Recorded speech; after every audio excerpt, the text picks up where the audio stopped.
Hello, listeners. My name is Charles Scott, and I'm here with Charles Scott Jr. Yes, how you guys doing today? We're here again, and we're going to give you some good information today. We're going to talk about some of the programs that are out there. We've been talking about every week, some of the money that the state is providing for home ownership. And another important topic we will talk about is how to avoid foreclosure. Yes. For those people out there that maybe have problems with their mortgage, we want to get into that and give you some advice as to some of the options that you may have available to you. Now remember, you guys can go back and look at previous episodes. We're on YouTube, Facebook, TikTok. Just type in Tri-State Realty, Can We Talk?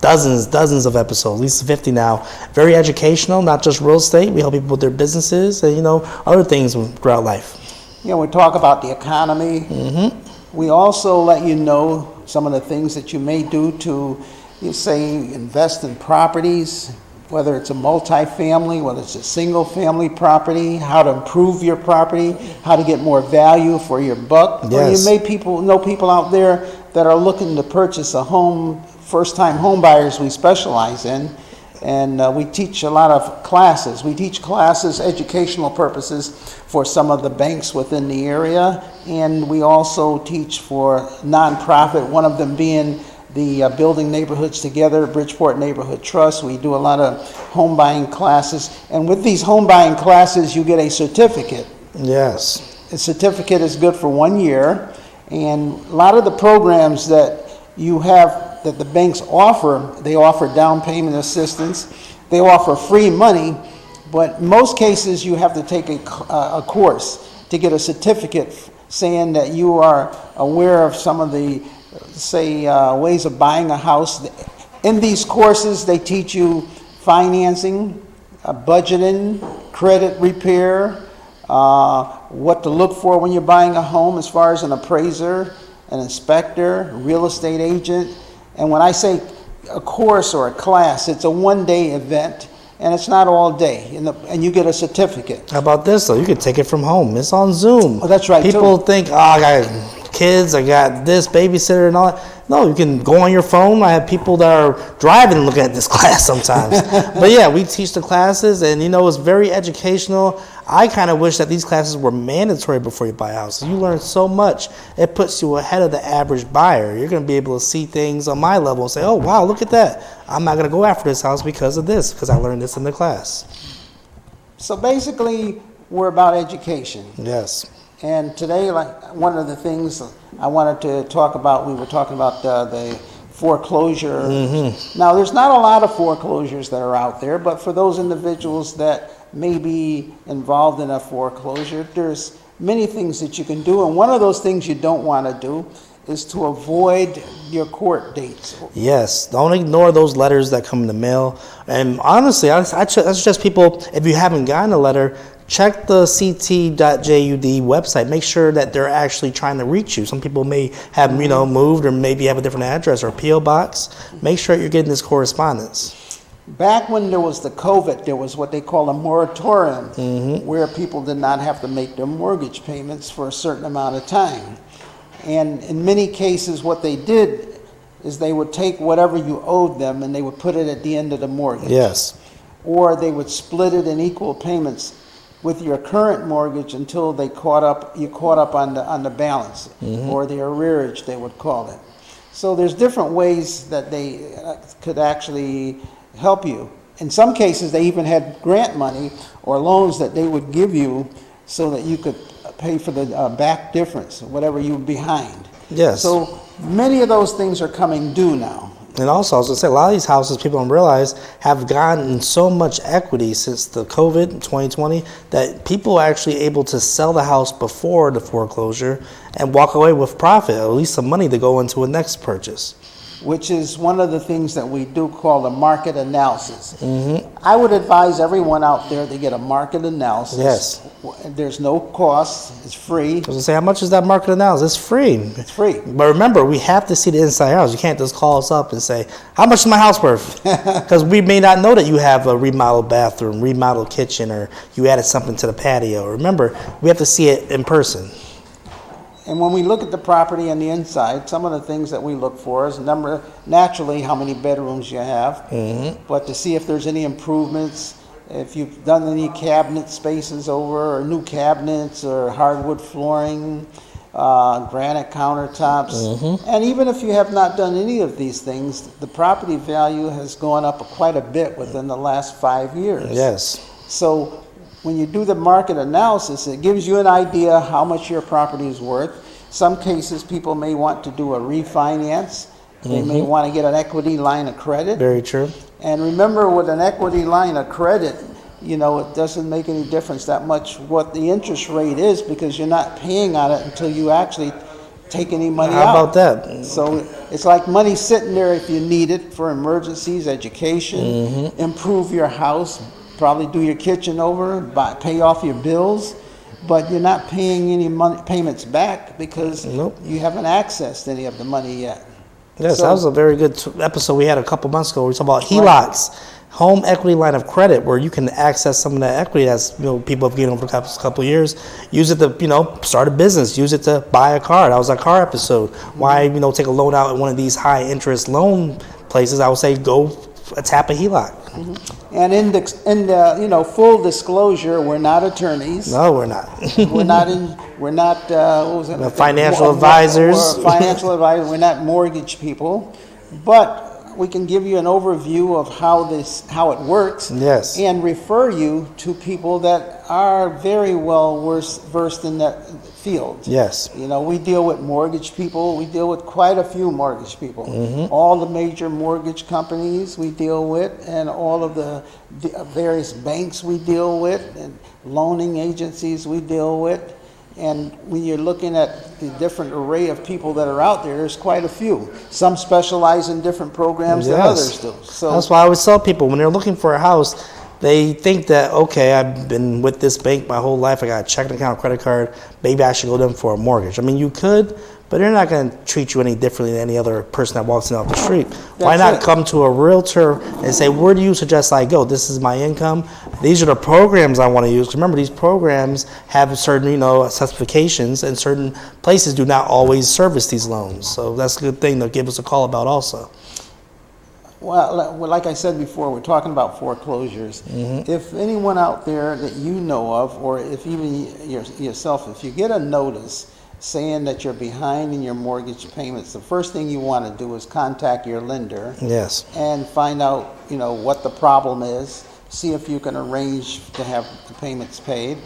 Now, unfortunately, a lot of people wait until it's too late, or almost not too late, but you know, everybody, and I used to wonder why. And people say, oh, I don't want nobody to know my business. Well, when it becomes public, everybody knows your business. Exactly. They'll put that, what's that sign in front of your house? Public auction coming up. So you want to try and at least, you know, call the person up or call the mortgage officer up, explain to them your situation. Because most people are compassionate, even the mortgage people. They don't want your house. Mortgage That's the last thing. People don't realize want that. When you're going through a foreclosure, they get that notice, they hide the letters, they don't open them. Call them, because the last thing they want is the house back. They're not landlords. They're in the process of making money off the interest on the money they loan out. They do not want your house back, but they will recover that asset if needed. Right. They don't want the house because, first of all, if this was the case and they're working all across the United States and they've got to go to court, now they got to hire a lawyer. And the lawyer's got to go back and forth to court. So they've got to pay this lawyer a lot of money. Yes. You know, they don't just get the least expensive lawyer out there. The lawyer could be charging them $500-$600 for every hour he's working on the case. Then on top of that, they've got to get all the paperwork together. Then they've got to call you up. Then they've got to go to court. And how about this? They got to worry if maybe some people who get these notices, they leave the house immediately. They might have a house that's abandoned. They have to secure the asset. They'll hire somebody to winterize the house. So this is one of the last things they want to do. Yeah, if it's a major bank and you got 50 states, and if they have 10 foreclosures in each state, that's 500 properties. They've got to wonder, is anyone living there? Is the water run? In the wintertime, Oh, yes. is it heated? Pipes bursting. person. Is the grass cut? What's going on? All these problems. So that's the last thing they want to do. All they want to do is loan you the money, make some money on the interest, and have you pay the property off. So if it comes to managing the property and taking over the property, they don't want to do that. No. They'll work with you to see that you keep the property. Yes. So make sure that you contact them and make sure that you try and make an arrangement. Even the judge, if it gets to the situation where you end up in court, the judge is not going to want to take your property. The judge will go out of his way to see if there's mediation. When they send the letter out to you in the mail, they also send you a notice saying that you may be eligible for what they call mediation. Mediation means that you can sit down with the bank and you can try and negotiate a situation where both of you can come to a mutual situation where you can make payments, and then they don't have to worry about the foreclosure. And like I've seen in the last time this has happened, when all these foreclosures started hitting the market, some of these banks, if you work with the right way, they'll pay you to move out, cash for keys, because it's easier for them to pay you to move versus the long drawn out, like an eviction almost. Right, that's true. I didn't even think about that. Even if it gets all the way to the end and the bank ends up foreclosing on a property, they actually pay people to help them relocate. Imagine that. You may not have paid the bank for 2 years. They still will come in and give you money if you qualify to help you relocate, because it's in their best interest to help, because they want someone there at least watching the property, making sure it's being taken care of until they get the property back. They don't want someone breaking in, stealing the pipes. No. Property catcher. They got to keep insurance on the property. So the only thing we're saying is that there's many avenues that you can take in the event that you're behind on your mortgage. Now remember, we have a lot of clients calling us. They don't realize sometimes you'll get a letter from some mortgage company that you don't recognize. Remember, when you got that house 20 years ago, your mortgage might have been sold to another company and serviced by another person. You might get a letter from Mr. Cooper. So if you see anything out of the usual, give us a call. We can most likely analyze it and explain it to you. Yeah, I think most people realize that when you get a mortgage, many of the people out there that we're talking to, you might have started out with a bank or a mortgage company. Within a matter of a month or two, now all of a sudden you're paying somebody else. Because and you might say, well, why is that? Because banks, they're called originators, or the originator, they go out, they do all the work, they do check the credit, they send the appraiser out, then they loan you the money. Well, there's only so much money in constantly keeping in touch with you and sending you letters. Yes, also known as servicing. So they hire another company to do that. And they transfer the loan to the other company that specializes in sending out your bills, collecting your payments. It's almost like if you were a landlord. You buy a property. After you buy the property, you're busy. You buy 2 or 3 properties, 4 properties. Well, there's only so many hours in a day, so you hire a management company. There you go. The management company then collects the rents, fixes the toilets, maintenance, takes care of all the repairs, and you don't make as much money. But then again, it's better having 4 or 5 people managing the property or going out than you being tied up, and then there's nothing else you can do but spend 24 hours a day taking care of the property. So you hire a property manager. Banks do the same thing with the mortgages. They'll go out and they'll write 1,000 mortgages, and then they'll have somebody else collect the money. And send the billing out. And that's the name of the company that you get. Maybe like something like Select Portfolio, that's a company like that. And all of a sudden you get a bill from them. Or back in the day, it used to be you go to a bank, like maybe back in they're not even around anymore, like People's Bank, and then they would give it to Countrywide or another different bank. But the terms are still the same. Remember, if they sell your mortgage from one bank to another bank, nothing changes as far as your mortgage payment. It stays exactly the same. And all of the contract is the same. The only thing difference is it's just a different name on the contract that you're sending your payment to. And when you sign the papers, when you have your closing, they tell you right then, that it may be assigned to somebody else. Yeah, so they make sure that you're aware, because remember, you may get this letter in the mail and say, hey, I'm not used to this. I'm being foreclosed. I think we had somebody calls. They think they're being foreclosed by the wrong company, but you don't realize your mortgage is now with this company. You gotta make sure that you keep that. I'll say keep a file, keep all this stuff updated. Mm-hmm. So if you know anyone out there that's having difficulty with their mortgage, if you know anyone out there that wants to know the value of their home, give us a call. You see the number right down there. We've been in business now, I was saying 38 years, now I guess it's 39. 39 years, almost 40 years in business that I've been in business. So I've been around for quite a while, and actually have offices in Waterbury, New Haven, Bridgeport, and Naugatuck. So we're within the area, we know the area, we live in the area, serve on a lot of committees within the area. And we see this every day. I mean, every day. I would say call that number. There's no dumb questions. Call, because we see the same things happening over and over again. People don't realize, if they would have known this sooner, they wish they did. They say, I could have saved my house. I could have walked away with this much. I'm like, yeah. Just give us a call for a free CMA, get the market analysis, and then we go from there. On another note, there's a lot of movement right now to build affordable housing. Yes. Market rate housing.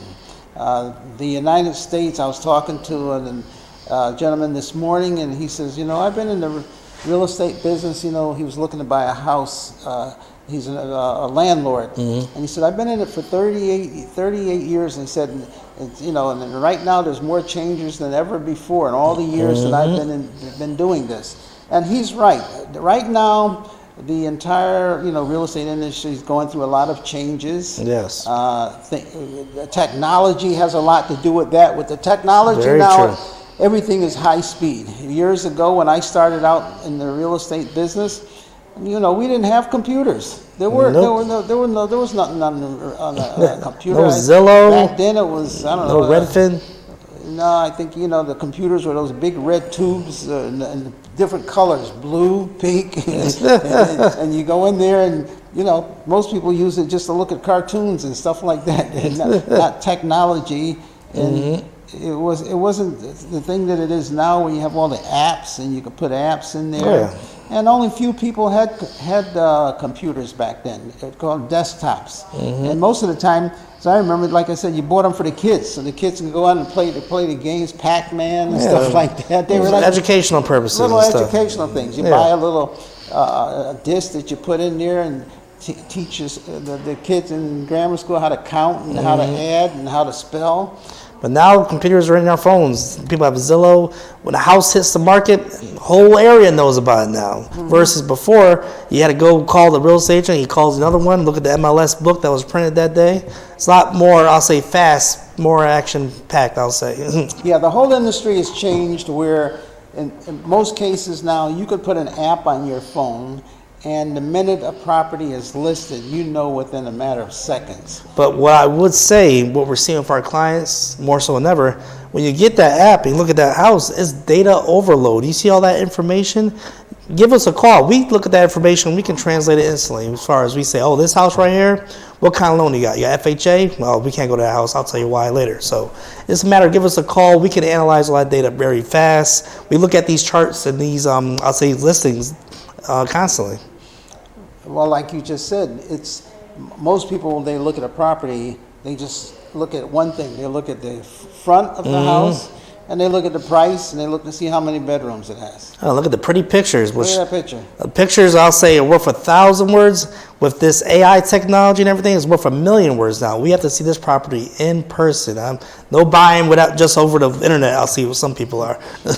So a lot of times people are disappointed when they actually see the How actual about house. that? Because you can computer generate the photos, The furniture. the furniture. You can take an empty house and completely furnish it in about 5 minutes using just a computer.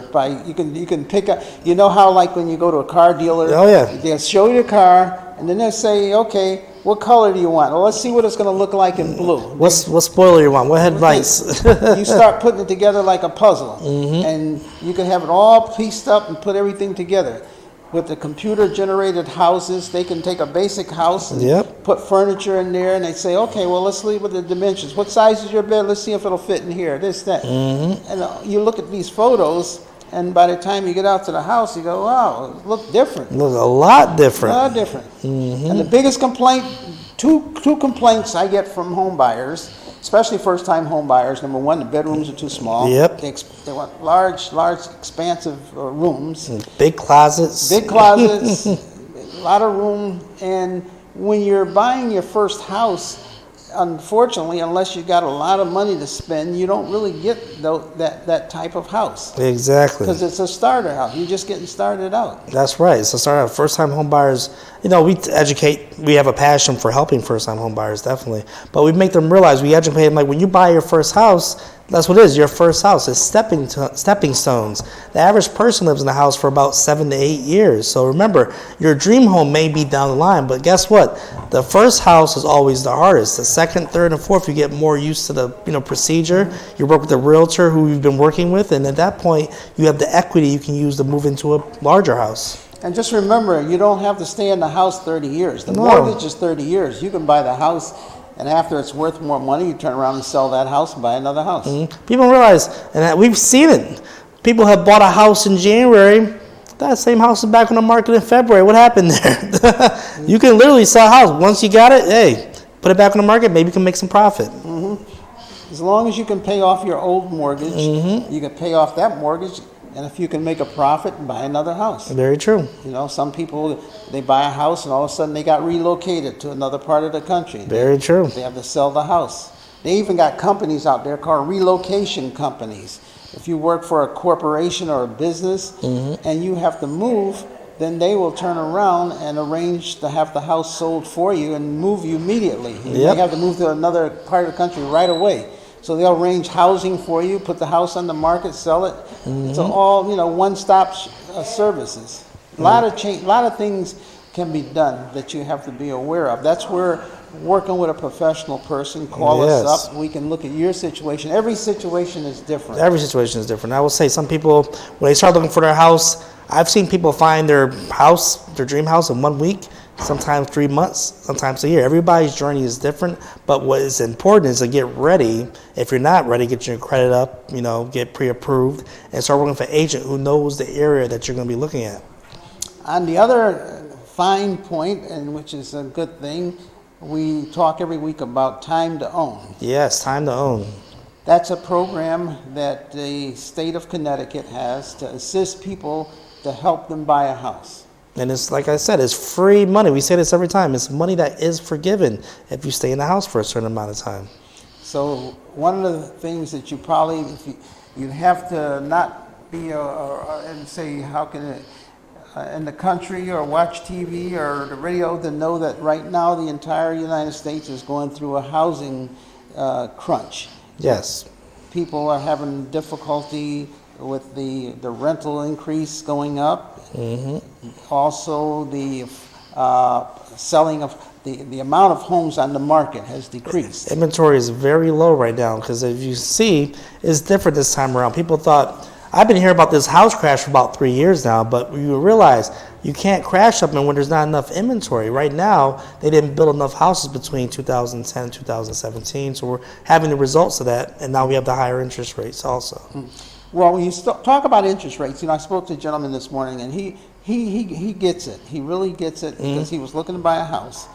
And, he was saying, well, what do you think about the real estate market right now? He says, I've been telling my cousin to buy a house right now. He said, and the cousin was saying, well, the interest rates have gone up a little bit. And I told him, look, if you can afford to buy right now, buy what he said. I remember, and this is what he was telling me. I remember in 1980, he said, when the interest rates were high, and I bought a house. He said it was the best investment that I made. He said, what people do not realize, and this is what made me think, this guy gets it, is that if the interest rates come down, you got all these people that are sitting on the sidelines that are going to rush into the real estate market, and that's going to make the prices skyrocket. Exactly. The prices are going to go up.